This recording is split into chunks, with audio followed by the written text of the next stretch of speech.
Network चलाने वाले छांगुर बाबा को लेकर रोज नए खुलासे हो रहे हैं। अब जमीन कब्जा करने, तहखाने और 100 करोड़ की फंडिंग को लेकर ऐसे राज सामने आ रहे हैं कि सुनने वाले भी हैरान हैं। छांगुर बाबा अभी एटीएस की शिकंजे में है। यूपी एटीएस लखनऊ की अदालत में आज पेश भी करने वाली है। सूत्रों से यह भी खबर है कि छांगुर बाबा का पॉलीग्राफ और नार्को टेस्ट भी कराया जाएगा। छांगुर के मददगारों में यूपी के अधिकारियों की लिस्ट भी तैयार हो रही है। बलरामपुर में 2019 से 2024 तक तैनात एडीएम, सीओ और इंस्पेक्टर अब जांच के दायरे में है।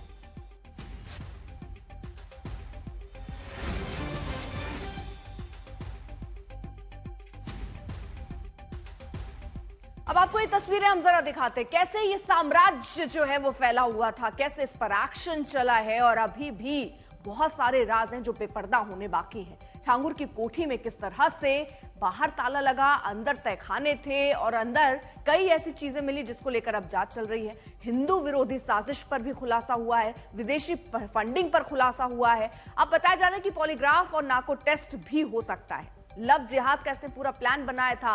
अब जो करीबी अफसर थे, क्योंकि इतना बड़ा साम्राज्य अगर वो चला रहा है, ऐसे अवैध कोठियां बना रहा है, तो जाहिर तौर पर कोई अफसर इसमें जरूर शामिल होंगे, इसलिए अब उन पर भी कार्रवाई होगी। छांगुर बाबा के कारनामे जैसे जैसे सामने आ रहे हैं, नए खुलासे हो रहे हैं। अब छांगुर के जमीन कब्जे और कोठी बनाने का मामला सामने आया है। छांगुर ने सरकारी जमीन पर कब्जा किया और फिर वहां अपना ट्रेनिंग सेंटर बनाया। अब आपको एक रिपोर्ट दिखाते हैं, रिपोर्ट आपको दिखाएं, लेकिन उससे पहले देखिए किस तरह से एक बड़ा खुलासा जो है वो छांगुर बाबा का हुआ है। ये पूरा कब्जा प्लान बताते हैं। बलरामपुर में जमीन और कोठी, सरकारी जमीन पर कब्जा, तालाब की जमीन को पाटा गया, अवैध तरीके से प्लॉटिंग की गई, 3000 स्क्वायर फीट जमीन ली गई और नीतू के नाम पर जमीन जो है वो खरीदे गए हैं। तो फिलहाल हम आपको ये दिखा रहे हैं किस तरह से प्लान था और ये बड़ा खुलासा जो है वो सामने आया है।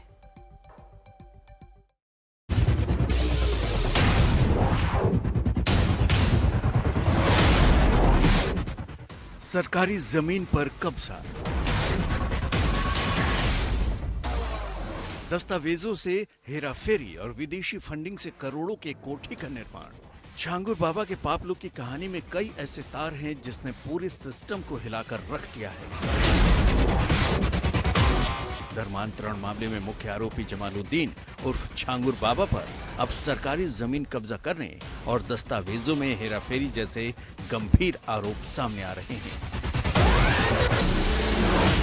जांच में पता चला है कि बाबा ने धर्मांतरण में मिली विदेशी फंडिंग के जरिए करोड़ों की संपत्ति खड़ी की और उतरौला में बेशकीमती परिसरों का निर्माण कराया।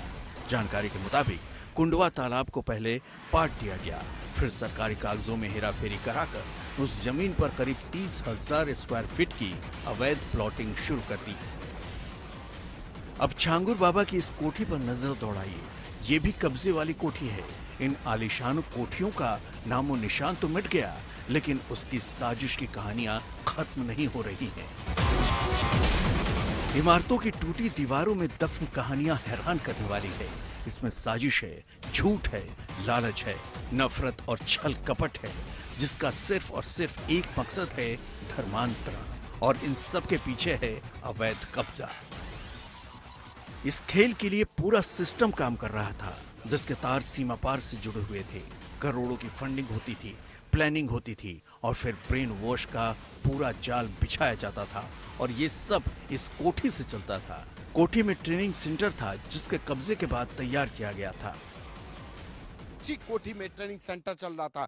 कहा जाए कि ये जो ग्राम समाज की जमीन है, ये कैसे इस पर कब्जा हो गया, इसके साथ ही तालाब की जमीन को पाट करके बाबा ने प्लॉटिंग की, वो कैसे हो गया। ये तमाम चीजें ऐसी थी जो अफसरों पर सवाल खड़े कर रही है। और अब ऐसे अफसरों की जो यहाँ पर तैनात रहे बीते 5 सालों में, उनका चिन्हीकरण किया जा रहा है कि आखिर इन अफसरों ने किया क्या। ये आलीशान कोठी खड़ी हो गई, एक रात में नहीं खड़ी हो गई, रातों रात में नहीं खड़ी हो गई, ये सालों इसके कंस्ट्रक्शन में लगा। पहले तबेला बनाया गया, तबेले के बाद फिर इसको अस्पताल का रूप दिया गया, अस्पताल के बाद इसको स्कूल बनाने का रूप दिया गया। तो लगातार कई सालों तक, करीब 2 से 2.5 साल तक ये आलीशान जो आज जमींदोज जर्जर दिखाई पड़ रही है, आलीशान स्ट्रक्चर खड़ा हुआ था। अब जैसे जैसे छांगुर की साजिश के पन्ने खुल रहे हैं, तो पता चल रहा है कि उसकी साजिश कितनी गहरी और खतरनाक थी। कैसे छांगुर अवैध तरीके से इस नेटवर्क को चला रहा था। संतोष शर्मा, बलरामपुर, आज तक।